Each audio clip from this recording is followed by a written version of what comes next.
and you can download the Cardiac Handbook, which is a very practical handbook, which helps you learn how to screen and diagnose cardiac abnormalities. So the website is isuog.org, and top right hand corner you can download a PDF of a cardiac handbook of 20 pages with some basic rules, which I'll discuss in my later lecture. But this talk is dedicated to fetal cardiac diagnosis in the first trimester of pregnancy. Let's just start my clock. And I want to cover or generate enthusiasm for you that it is possible to identify cardiac abnormalities. Because everybody says, no, we cannot detect cardiac abnormalities in the first trimester because the heart is only the size of your little fingernail. At 13 weeks it measures 9 to 10 millimeters from apex to base and 7 millimeters across. That's too small. I can't pick cardiac abnormalities. That's not true really, because with current day technology we can identify cardiac abnormalities, and I want to show you the evidence that supports that. And it becomes increasingly important to detect cardiac abnormalities because of the strong association with single gene mutations. Not just trisomy 21 and 18 and 13 and microdeletions, is I'm talking about single gene mutations that can only be identified on wide exome sequencing. We are in a completely new world, a new world of marrying deep genetics with structural malformation. And I want to share with you why it is so important that we make a diagnosis in the first trimester. Because for us to understand a genotype, we have to have an accurate phenotype. I've just started. We have to have an accurate phenotype. So it becomes critical in terms of screening and diagnosis. So what we do is we offer cell-free DNA in 10 weeks, and we schedule the anatomy scan at 13 weeks of gestation. And if I ask you a question, if you go to work tomorrow morning and you identify a cardiac abnormality, what are the chances that the baby's going to have an abnormal genetic result on your chromosomal microarray testing? What are the chances? 5, 10, 15, or 30? Anybody? The chances are 30% the baby's going to have an underlying chromosome abnormality to explain it. And if I then ask you the question, if you find something else, like an AVSD, a polydactyly, or a facial cleft, what are the chances the baby's going to have a cardiac abnormality? Is it 10%, 20, 30? It's 50%. Now that's very important information, because when you look at cardiac abnormalities, we spent the last 25 years looking at aneuploidy, represent 50%, and only a 5% yield with microdeletions, of which half of those are 22q deletion. Now look at where we are in 2026. And if you have an isolated cardiac abnormality, you will add an additional 10%. And that's where the 30% comes from. And if you find that there's an additional abnormality, the monogenic cause rises to 30%, giving you a 1 in 2 chance that if you identify a cardiac abnormality with something else, that you're going to find a genetic cause. No woman wants to find the result of an exome sequencing at 26 weeks of gestation. Because if you do your screening at 20 weeks of gestation, by the time you run through the cascade of genetic investigations and get your WES result, she's going to be 26 to 27 weeks. That's very, very late in pregnancy. But if you make the diagnosis in the first trimester of pregnancy, you will have the result of the exome sequencing by 17 to 18 weeks of gestation. That is one single slide. That is an extremely important slide if you want to take out your cameras and take a photo. Because on one page, it tells you all the details you need to know about cardiac malformation and the association with genetic abnormalities. It tells you the percentage of cardiac abnormalities from trisomy 21, 13, Turner's, triploidy. It tells you the percentages of microdeletions, half of them are related to 22q, and then it tells you what the monogenic disorders are in that 30%. That single slide is just worth having on your room for the next time you identify a cardiac abnormality. Now, the The ISRU guidelines in 2023 came up with a recommendation that we include in the cardiac assessment not 5-section analysis in the first semester, but only the 4-chamber and the 3-vessel tracheal view, including colour. This is a game changer. It's going to turn around our detection rate. And if I turn around and say to you, well, Simon, what are the facts and figures about our detection rate? If you go back to over 6 years ago, from Kypros Nicolaides' unit of 93,000 pregnancies screened, about 1 in 400 babies had a cardiac abnormality. And the detection rate then was about half of them were picked up the first trimester of pregnancy. We've come along a long way since then. And with Iris Papageorgiou's paper, if you look at it with a dedicated protocol-based approach, with a 4-chamber and 3-vessel tracheal view, that you will identify the majority of major structural anomalies. But only if you have a protocol. Only if you have a dedicated 4-chamber, 3-vessel tracheal view on both 2D and colour Doppler examination. If you don't have a protocol, your detection rate is 13%. This is across 328,000 pregnancies, this data. It's a huge data set, and I hope it convinces you that that's where we are today, that we can detect the majority of major structural abnormalities. And now I'm going to run through those quickly with you, because I think it's important to understand that in detecting cardiac abnormality, that there are 3 groups. The ones that you will always see, the ones that you will sometimes see, and of course there will be cardiac abnormalities that you will never see. Just like in the 2nd trimester, there are cardiac abnormalities you will never see. I'm going to go through the ones that you expect to see during the first trimester of pregnancy, the always group. I never like saying always, let's say in the majority of cases. In this case, we have a 4-chamber view of heart, and the left cardiac ventricle is not visible at 13 weeks. We sweep to the 3-vessel tracheal view with a dilated pulmonary artery with reversal of flow on the transverse aortic arch. Exactly the same appearances at 20 weeks, but you're making the diagnosis at 13 weeks on a 4-chamber and 3-vessel tracheal view with colour and 2D. In this case, is a hypoplastic right heart, so there's no visible right cardiac ventricle, and this is the same patient with a high-frequency probe, moving up to C2 to 9, there's no visible right cardiac ventricle, and then you sweep up to a 15 megahertz. It looks like 20 weeks, but it's actually a 13-week pregnancy. That's the power revolution in the first trimester with high-frequency probes. In this case, when you look, there's no visible left cardiac ventricle, or it is smaller when compared to the left. The right is smaller. And then you see a VSD with minimal flow across the right AV valve in a fetus with tricuspid stenosis and a ventricular septal defect. This is a fetus at 13 weeks and 1 day of gestation. In this case, a common arterial trunk at 13 weeks of gestation, with the common arterial trunk arising from the right cardiac ventricle. A common arterial trunk type 1, where you can see the pulmonary artery coming off the common arterial trunk. 40% of common arterial trunks come out of the right ventricle, the other 60% sit astride both ventricles. Common arterial trunk, type 1, getting off the branch, main pulmonary artery, and with the aorta coming sweeping around in the question mark sign. Again, most of these common arterial trunks are picked up in the first trimester. A 4-chamber view of heart. When you sweep up to the 3-vessel tracheal view, you see red, blue, red, blue, red, blue. No arterial duct. Findings typical of absent pulmonary valve syndrome. Not a diagnosis that you are making at the mid-trimester, a diagnosis that you are making in the first trimester of pregnancy. We don't wait anymore to making this diagnosis at 20 weeks. We make the call at 13 weeks by using color Doppler and seeing bidirectional flow. When we look at the 4-chamber view of heart, in this case, we see a ventricular septal defect. Again, for most of these in this series, 72% and 90% were identified in the first trimester.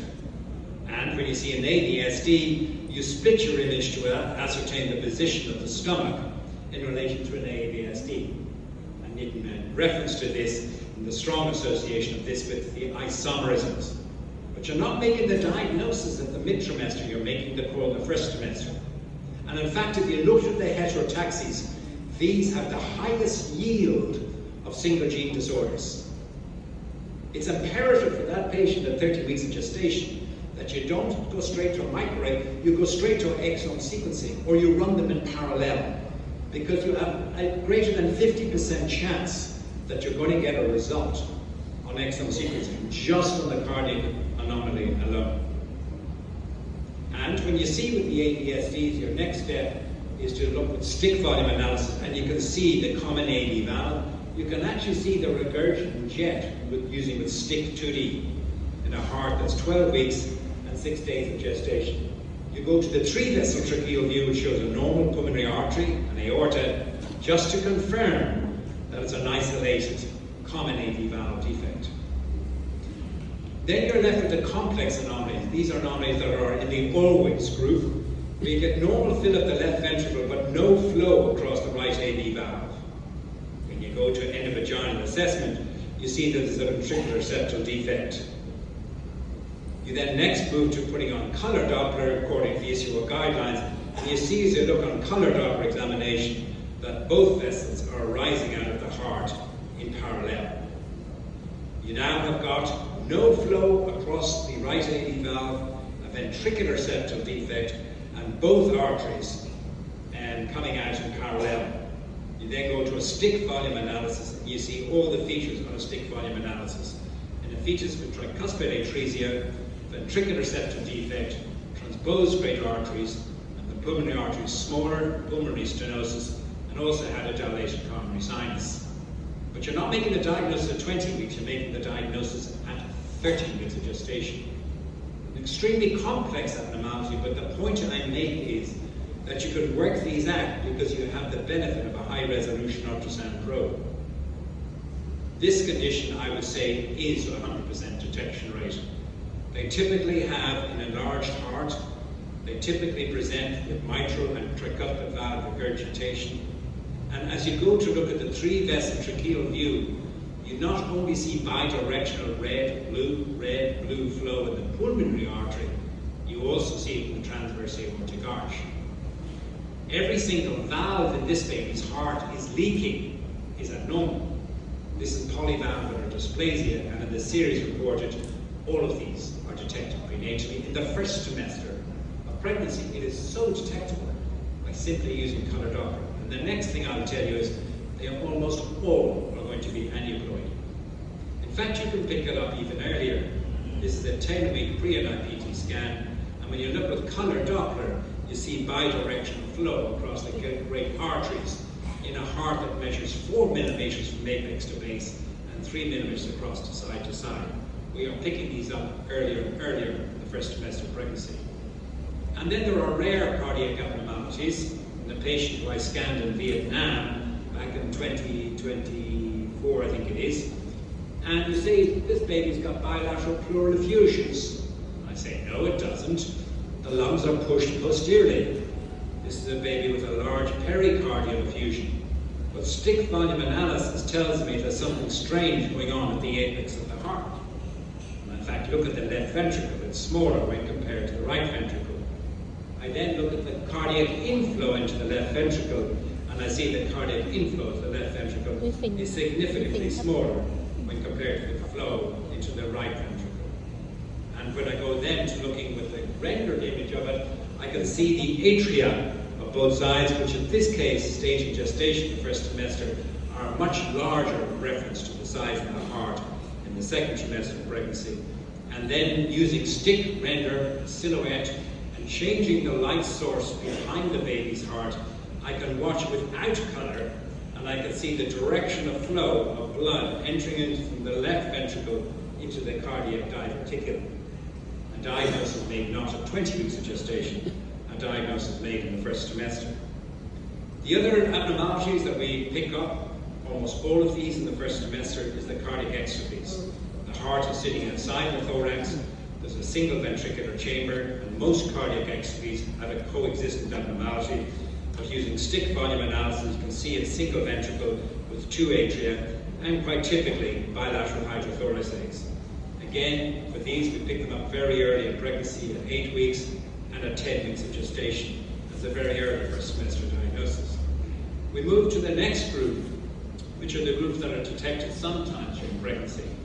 And when you look at this case, you sweep from a 4-chamber up to a 3-vessel tracheal view, and as you do so, you only see 2 vessels, not 3 vessels. And the curvature coming out of the right ventricle is reversed. It should be like this, but the curvature coming out of the right ventricle is reversed. And then you move on to the LVOT view, and you see both great arteries coming out in parallel. This is referred to as the boomerang sign, and we reported this in the first trimester of pregnancy, and also reported the same finding as a sonographic marker in the second pregnancy. It's a very powerful marker of TGA. All of these babies have transposition of the great arteries. All of these babies were picked up by my sonographers in the first trimester of pregnancy, simply by applying a rule of taking a 4-chamber and 3-vessel tracheal view with color Doppler and recognizing 2 things. There were only 2 vessels on the 3-vessel tracheal view, and there was a reverse curvature of the vessel coming out of the right ventricle. And here's another 3 cases on top, which is transposition of the great arteries, and then 3 more cases on the bottom, which are transposed great arteries, but in the setting of a more complex coexistent abnormality, typically double inlet left ventricle, which you may get transposed great arteries. So applying the simple rule of splitting in an image and showing a 4-chamber and 3-vessel tracheal view, you can identify these. Coarctation is a very challenging diagnosis. Not all of these are picked in the first semester, but again, the same principles. The left cardiac ventricle is smaller when compared to the right, and the transverse aortic arch is significantly narrowed when compared to the dilated main pulmonary artery. The same features that you see in the mid-trimester, you are seeing in the first trimester of pregnancy. Tetralogy of Fallot, when you've got a 4-chamber view of heart, you see a ventricular septal defect, the first thing that strikes you. And then using the new graphic flow, you see the dilated branch, the dilated main aorta coming out and being fed by both the left and right ventricle, feeding into the dilated aorta. And in fact, the dilated aorta with the turbulent flow can be identified in transvaginal examination with color Doppler or indeed stick 2D evaluation. When you look at tetralogy of Fallot, you say, Simon, how do you pick these in the first semester?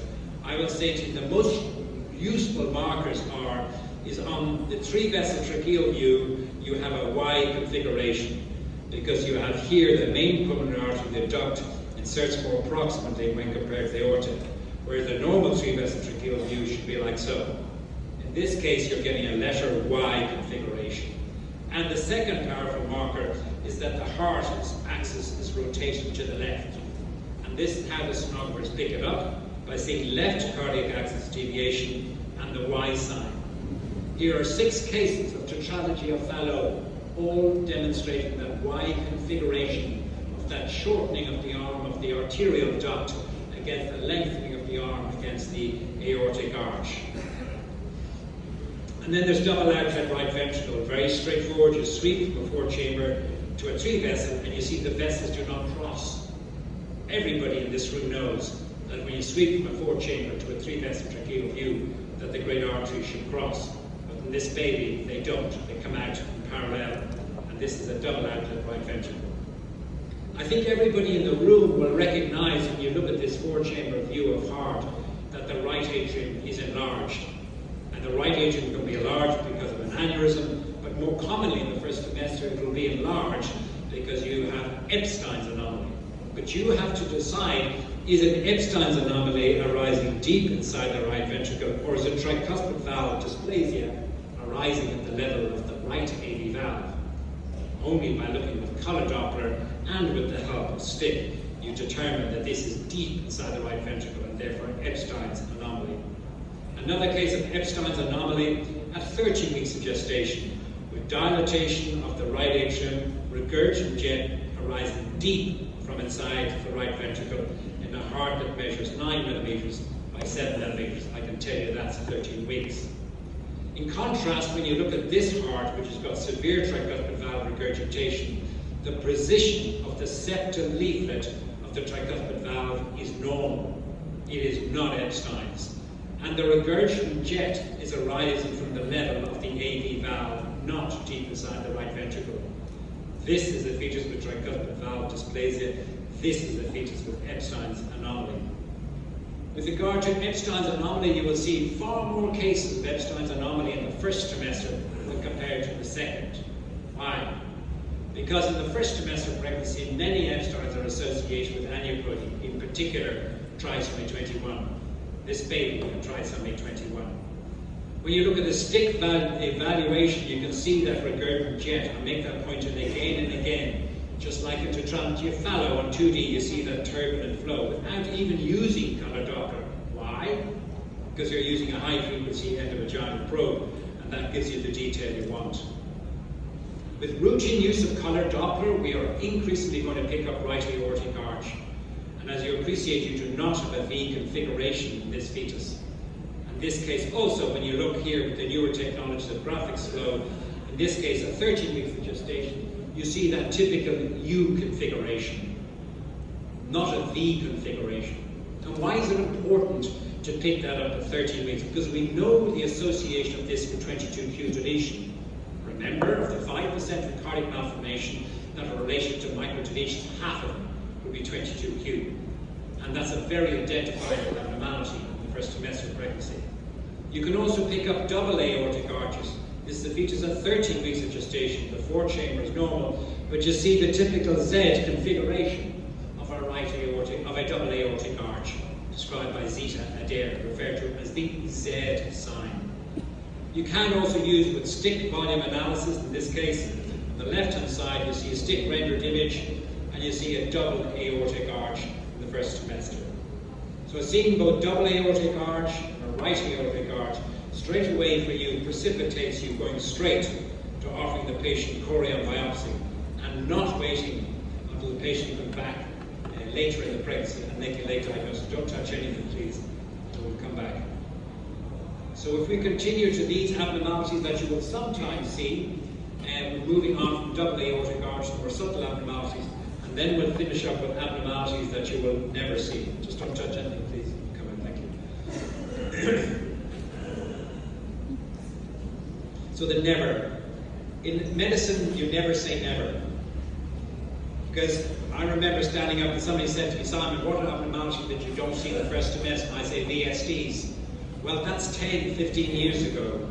With current technology, we can pick up ventricular septal defects. And not only can we pick up ventricular septal defects, but we can do a detailed evaluation of 13 weeks. Look with 2D, color, power, slow flow, 4D, 4D color. And that will give you a three-dimensional perspective of this heart that you can confirm that the only finding that was present in this baby is an isolated muscular ventricular septal defect. In fact, I will stick my neck out and say that muscular ventricular septal defects are far, far more common in the first trimester when compared to the second. And in fact, if you look at the pre and IPT scan at 10 weeks of gestation, in babies where you see an increased NT before we draw blood for cell-free DNA, you will pick up muscular VSDs and perimembranous VSDs. In this patient here, you see a flow from the left to the right side of the heart. So these are not never, they are in fact sometimes. And also this condition is one that we will seldom pick up. The typical appearance of a dilated left ventricle, non-contractile, in a fetus with critical aortic stenosis. She was 17 weeks and 6 days, and the first question I then ask is who did her first trimester scan? We go back and look, we did our first trimester scan, and her first trimester scan, when we looked at it, was completely normal. She had a normal four-chamber view of heart and a normal three-vessel tracheal view. So between 12 weeks and 6 days, and when she came back for her 17-week scan, 5 weeks later, critical aortic stenosis had revealed itself. We did not pick it. And similarly, in this case, at 20 weeks of gestation, with a hypoplastic left heart related to critical aortic stenosis, this is a sweep of the same baby from a four-chamber to the three-vessel tracheal view. This is why in every baby, in every scan that we do in the first trimester, we record a cine loop in 2D and color, because I can go back and work out why did we miss the diagnosis. I need to have a record of every cardiac examination, because still images are no good to me in examining the heart. But we do pick up some critical aortic stenosis, fibroelastosis. The apex of the heart is formed by the right ventricle. On a stick volume analysis, you can see reversal of flow along the transverse aortic arch from a case over 15 years ago. We've been doing transvaginal evaluation of cardiac anatomy for over 30 years at Monash Ultrasound, and I believe firmly that combining both transabdominal and transvaginal will improve your detection rate. I finish up with the last cases. In a fetus who has total anomalous pulmonary venous return at 13 weeks, not only can you say it's got total anomalous pulmonary venous return, it is a hypoplastic left heart, but you can see that there is bidirectional flow across all 4 pulmonary veins. You can say the baby's got total anomalous pulmonary venous return, but the second conclusion you can draw is that it is obstructed. This is an obstructed supracardiac total anomalous pulmonary venous return, not at mid-trimester, but at 13 weeks of gestation. And lastly, I put a case to test you, and somebody in the room, the answer's there, the answer's above. But somebody in the room, without looking at the title, tell me what the problem is. But this, in a sense, gives you the detail the sonographers look at these cases. This is a 4-chamber view of heart and a 3-vessel tracheal view that you could pass as being normal, because there are 3 vessels of the 3-vessel tracheal view. But this is the trachea, and both the aorta and the arterial duct are on the right side of the trachea. This is a right aortic arch and a right arterial duct at 13 weeks. And these need genetic testing, just like a right aortic arch with a left arterial duct. What difference does this talk make to you when you go to work tomorrow morning? I hope I've convinced you that routinely, for every examination you do, if you take one split image showing a city loop of a 4-chamber view of heart and a 3-vessel tracheal view in color Doppler examination, you will pick up all of these anomalies I've demonstrated to you here today. And if you routinely go through that exercise for every single examination you perform, you will develop a pattern recognition that you instantly recognize cardiac abnormalities in the first trimester. My second take-home message to you is don't settle for transabdominal examination only. Consider transvaginal. I will always accept if there are limitations with that, but I honestly believe that our detection rate is higher. And point number 3, remember the benefits of early diagnosis in the new world of exome sequencing. But the patients will be very thankful for you if you make the diagnosis early and you provide the genetic result early. Thank you very much for your attention. Thank you, Professor Salmon, for your excellent presentation. Very beautiful and highly educated.